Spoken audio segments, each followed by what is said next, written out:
Assalamualaikum warahmatullahi wabarakatuh. Om Swastiastu, Namo Buddhaya, salam kebajikan. Salam. Selamat pagi semuanya. Kepada yang terhormat Ibu Dekan Tutik Siswanti, SEMSI, dan kepada yang terhormat Ibu Kaprodi Manajemen Rita Intan Permatasari, STPMM, dan kepada yang terhormat Ibu Dosen Pengampu Dr. Sriyanti Yosepa, SPDMM. Kami dari mata kuliah Ekonomi Koperasi Universitas Dirgantara Marsikal Sudha Dharma.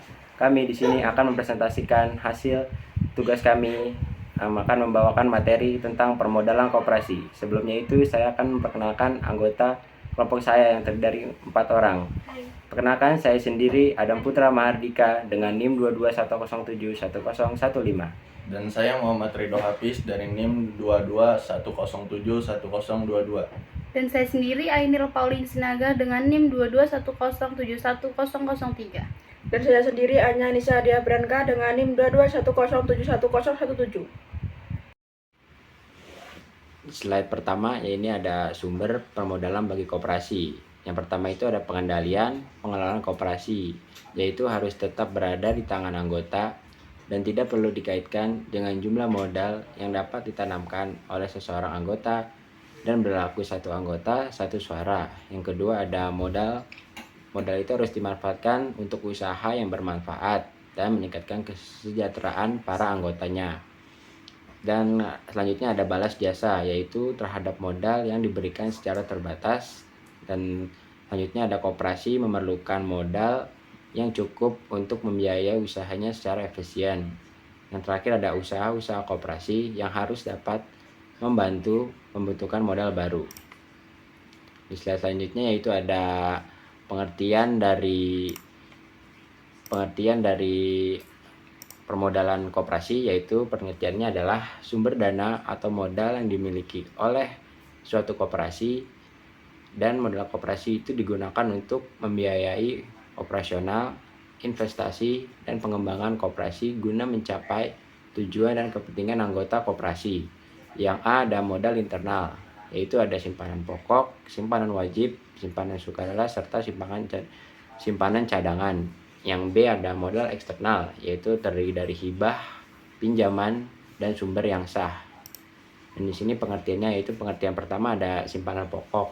Simpanan pokok yaitu pengertiannya uang yang sama banyaknya, yaitu wajib dibayarkan oleh anggota kepada koperasi pada saat masuk menjadi anggota. Dan simpanan pokok memiliki beberapa karakteristik, yaitu jumlah simpanan pokok yang ditentukan oleh koperasi dan biasanya telah diatur dalam anggaran dasar atau peraturan koperasi. Dan simpanan pokok ini umumnya tidak dapat ditarik karena anggota yang selama menjadi anggota koperasi. Dan simpanan pokok ini juga merupakan kontribusi modal dari anggota yang akan digunakan untuk mendukung operasional dan pengembangan koperasi. Slide selanjutnya ada simpanan wajib. Pengertian dari simpanan wajib ini yaitu jenis simpanan yang harus dibayarkan secara rutin oleh setiap anggota koperasi sesuai dengan ketentuan yang ditetapkan oleh koperasi. Simpanan wajib memiliki peran penting dalam permodalan koperasi. Simpanan ini juga bisa membantu untuk modal yang stabil dan berkelanjutan, dan dapat menjalankan operasionalnya serta dengan baik dan mengembangkan usahanya sesuai dengan kebutuhan anggota. Slide selanjutnya akan dilanjutkan oleh Muhammad Ridho. Simpanan sukarela adalah jenis simpanan yang tidak diwajibkan oleh koperasi tetapi bersifat sukarela atau atas kehendak anggota untuk menyimpan sebagian pendapatan atau kelebihan dana sebagai modal tambahan bagi koperasi. Simpanan sukarela tidak memiliki jumlah atau frekuensi pembayaran yang ditentukan secara khusus. Simpanan sukarela bertujuan untuk meningkatkan modal koperasi meskipun simpanan sukarela diberikan secara sukarela. Biasanya ada batasan mengenai penarikan dana tersebut seperti jangka waktu pertahanan dana atau batasan minimal saldo yang harus dipertahankan. Simpanan cadangan reserve fund adalah jenis simpanan yang dibentuk oleh koperasi sebagai cadangan atau proteksi untuk menghadapi risiko atau kejadian yang tidak terduga di masa depan. Tujuan utama dari simpanan cadangan adalah untuk melindungi koperasi dari kerugian keuangan yang mungkin timbul akibat perubahan pasar, penurunan pendapatan atau biaya tak terduga. Simpanan cadangan adalah merupakan salah satu komponen penting dalam manajemen keuangan koperasi. Dengan adanya simpanan cadangan yang memadai, koperasi dapat melindungi diri dari kerugian yang tidak terduga dan tetap melayani kebutuhan. Hibah adalah suatu pemberian atau hadiah dari seseorang semasa hidupnya. Hibah dapat berbentuk wasiat. Jika pemberian tersebut diucapkan atau dituliskan oleh seseorang sebagai wasiat atau pesan kehendak terakhir sebelum meninggal dunia dan baru berlaku setelah dia meninggal dunia. Hibah dalam koperasi dapat menjadi sumber modal yang berharga dalam mendukung pertumbuhan dan pengembangan koperasi. Dengan adanya hibah, koperasi dapat meningkatkan daya saing, memperluas jangkauan usaha, meningkatkan kualitas produk atau jasa, serta memberikan manfaat yang lebih besar kepada anggota. Selanjutnya akan dilanjutkan oleh Ainil. Modal pinjaman. Pengembangan kegiatan usahanya. Koperasi dapat menggunakan modal pinjaman dengan memperhatikan kelayakan dan kelangsungan usahanya. Modal pinjaman berasal dari A. Anggota, yaitu suatu pinjaman yang diperoleh dari anggota termasuk calon anggota yang memenuhi syarat. B. Koperasi lain atau anggotanya. Pinjaman ini didasari dengan perjanjian kerja sama atau antar koperasi. C. Bank dan lembaga keuangan lainnya. Pinjaman dari bank dan lembaga keuangan lainnya dilakukan berdasarkan ketentuan peraturan perundang-undangan yang berlaku. Sumber yang sah. Sumber yang sah untuk permodalan koperasi dapat bervariasi, tergantung pada jenis koperasi dan peraturan yang berlaku di negara atau wilayah tertentu. Berikut adalah beberapa sumber umum permodalan koperasi yang dapat dipertimbangkan. Kontribusi anggota. Koperasi dapat mengumpulkan modal dengan cara menyediakan anggota yang berkontribusi dalam bentuk simpanan atau saham koperasi. Pinjaman dari anggota. Koperasi juga dapat memperoleh modal melalui pinjaman yang diberikan oleh anggotanya.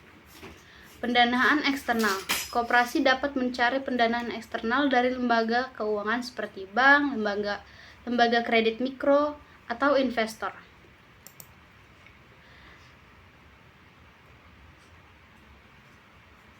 Strategi penurunan biaya.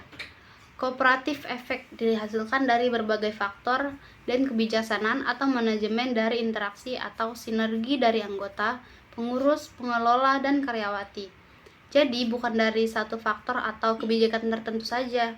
Berbagai kebijakan dan faktor-faktor objektif akan menghasilkan dua strategi besar, yaitu strategi penurunan biaya atau low cost strategi dan kebijakan keunikan produk sesuai dengan pilihan anggota atau konsumen, atau differentiated product strategi. Fungsi dan kegunaan modal koperasi. Bermodalan koperasi memiliki fungsi dan kegunaan yang penting dalam menjalankan operasi koperasi dan mencapai tujuan organisasi. Berikut adalah beberapa fungsi dan kegunaan permodalan koperasi. 1. Permodalan koperasi diperlukan untuk memulai usaha koperasi dan mengembangkannya. 2. Permodalan koperasi melibat kontribusi anggota dalam bentuk simpanan atau saham. Melalui kontribusi ini, anggota memiliki kepentingan finansial dalam koperasi dan merasa lebih terlibat dalam kegiatan koperasi. Ketiga, permodalan yang cukup penting untuk menjaga kemandirian koperasi dan memastikan kelangsungan operasionalnya. Selanjutnya, perbedaan saham koperasi dengan saham PT. Perbedaan antara saham koperasi dan saham PT. Perseroan terbatas, terletak pada struktur, karakteristik, dan tujuan masing-masing. Struktur perusahaan. 1. Saham koperasi. Koperasi adalah bentuk organisasi ekonomi yang memiliki dan dioperasikan oleh anggotanya. Setiap anggota koperasi memiliki suatu yang setara dalam pengambilan keputusan. Tidak peduli sebagai besar kontribusi finansialnya. Kedua, saham PT. PT adalah bentuk perusahaan yang memiliki pemegang saham yang berinvestasi dalam perusahaan dan menerima dividen sesuai dengan kepemilikan saham mereka. Slide selanjutnya. Perbedaan antara saham koperasi dan saham PT perseroan terbatas terletak pada struktur, karakteristik, dan tujuan masing-masing. Tujuan 1. Saham koperasi.